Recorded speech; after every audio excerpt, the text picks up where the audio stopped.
سلطان صلاح الدین ایوبی کا عجیب واقعہ۔ ایک نوجوان دن کو شراب پیتا، پھر ساری رات کنواری لڑکی کے ساتھ گزارتا، صبح اسے قتل کر دیتا۔ ایک بار قاضی نے اسے قتل کی سزا سنائی اور جیل میں ڈلوا دیا۔ سلطان صلاح الدین ایوبی کو خواب میں ایک بڑے اللہ والے بزرگ نے کہا، اس نوجوان کو رہا کر دو۔ سلطان فوراً جیل میں گئے، نوجوان کو دیکھا تو پیرے تلے زمین نکل گئی، کیونکہ اس نوجوان نے جیل میں بھی بسم اللہ الرحمن الرحیم۔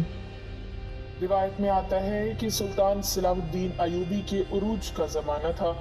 فتوحات کی خبریں چاروں طرف پھیل چکی تھیں۔ دشمن اس کے نام سے لرزتے تھے اور دوست اسے اسلام کا محافظ کہتے تھے، مگر اس شان و شوکت کے باوجود سلطان کے دل میں ایک عجیب بے چینی رہتی تھی۔ وہ اکثر راتوں کو جاگتے، خیمے کے کونے میں بیٹھ کر دیر تک سوچتے رہتے کہ اگر میں نے تلوار سے زمین فتح کر لی مگر دلوں میں عدل اور رحم نہ اتار سکا تو کل اللہ کے حضور کیا جواب دوں گا۔ ایک مرتبہ ایسا ہوا کہ بیت المقدس کی فتح کے بعد ایک عیسائی عورت روتی ہوئی سلطان کے دربار تک پہنچی۔ اس کے کپڑے پھٹے ہوئے تھے، چہرہ گرد سے اٹا ہوا اور آنکھوں میں خوف صاف جھلک رہا تھا۔ محافظوں نے اسے روکنا چاہا مگر سلطان نے خود آواز دی کہ اسے آنے دو۔ عورت کانپتی ہوئی آگے بڑھی اور ٹوٹے ہوئے لہجے میں بولی کہ جنگ کے دوران اس کا بچہ اس سے بچھڑ گیا ہے اور کسی مسلمان سپاہی نے اسے قیدی بنا لیا ہے۔ دربار میں سناٹا چھا گیا، کئی سرداروں کے چہروں پر ناگواری تھی۔ کسی نے کہا کہ جنگ میں یہ سب ہو جاتا ہے۔ سلطان صلاح الدین ایوبی نے یہ سنا تو ان کا چہرہ بدل گیا۔ وہ تخت سے نیچے اتر آئے، عورت کے قریب بیٹھ گئے اور نرم آواز میں کہا کہ اگر تیرا بچہ ہمارے کسی آدمی کے پاس ہے تو وہ مجرم ہے، خواہ وہ میری فوج کا ہی کیوں نہ ہو۔ پھر سلطان نے پورے شہر میں اعلان کروا دیا کہ جس کے پاس کوئی قیدی بچہ ہو فوراً پیش کرے، ورنہ سخت سزا دی جائے گی۔ گھنٹوں بعد ایک سپاہی لرزتا ہوا دربار میں آیا۔ اس کے ہاتھوں میں وہی ننھا بچہ تھا۔ بچہ ماں کو دیکھتے ہی چیخ کر اس سے لپٹ گیا اور دربار میں موجود کئی آنکھیں نم ہو گئیں۔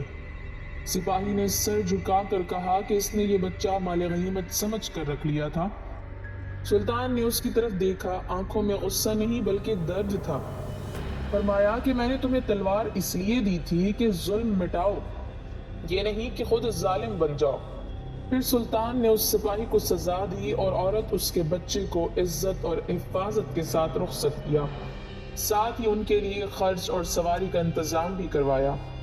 اس رات سلطان دیر تک سو نہ سکے۔ وہ تنہائی میں رو پڑے اور کہنے لگے کہ یا اللہ، اگر آج اسے ایک مظلوم کی آہ میرے خلاف ہو جاتی تو میری ساری فتوحات کس کام کی تھی۔ کہتے ہیں کہ اگلی صبح سلطان نے اپنے تمام امیروں اور سپہ سالاروں کو جمع کیا اور فرمایا کہ یاد رکھو، ہم تلوار کے زور پر نہیں بلکہ عدل کے سہارے کھڑے ہیں۔ جس دن عدل گیا اس دن ہماری سلطنت بھی مٹی ہو جائے گی۔ ایک اور موقع پر جب سلطان شدید بیمار پڑ گئے تو طبیبوں نے کہا کہ اب آرام ضروری ہے، مگر اسی دوران خبر آئی کہ دشمن دوبارہ حملے کی تیاری کر رہا ہے۔ سلطان کمزور جسم کے ساتھ اٹھ بیٹھے۔ کسی نے کہا کہ آپ کی جان زیادہ قیمتی ہے۔ سلطان نے آہستہ سے جواب دیا کہ اگر میری جان امت کے کام نہ آئی تو اس جان کی قیمت ہی کیا ہے۔ وہ میدان میں نکلے، فوج کا حوصلہ بڑھایا اور دشمن پسپا ہو گیا، مگر واپسی پر سلطان بے ہوش ہو گئے۔ جب صحت سنبھلی تو سلطان نے اپنی وصیت لکھوائی۔ اس میں لکھا کہ جب میں مروں تو میرے جنازے کے ساتھ ایک خالی کفن بلند کر کے لے جانا اور لوگوں سے کہنا کہ دیکھو، جس نے اتنی فتوحات کی وہ اللہ کے پاس خالی ہاتھ جا رہا ہے، صرف اعمال کے ساتھ ہیں۔ یہ الفاظ پڑھ کر دربار کے بڑے بڑے سردار سسکیاں بھرنے لگے۔ یہ واقعہ سلطان صلاح الدین ایوبی کی پوری زندگی کا خلاصہ بن گیا کہ اصل عظمت تلوار میں نہیں رحم میں ہے، اصل فتح شہر نہیں دل ہے، اور اصل کامیابی وہ ہے جو انسان کو اللہ کے سامنے سرخرو کر دے۔ ایک مرتبہ سلطان صلاح الدین ایوبی شدید سرد رات میں خاموشی سے بھیس بدل کر شہر کی گلیوں میں نکلے تاکہ اپنی رعایا کا حال خود دیکھ سکے۔ اندھیری گلی کے ایک کونے سے سسکیوں کی آواز آئی۔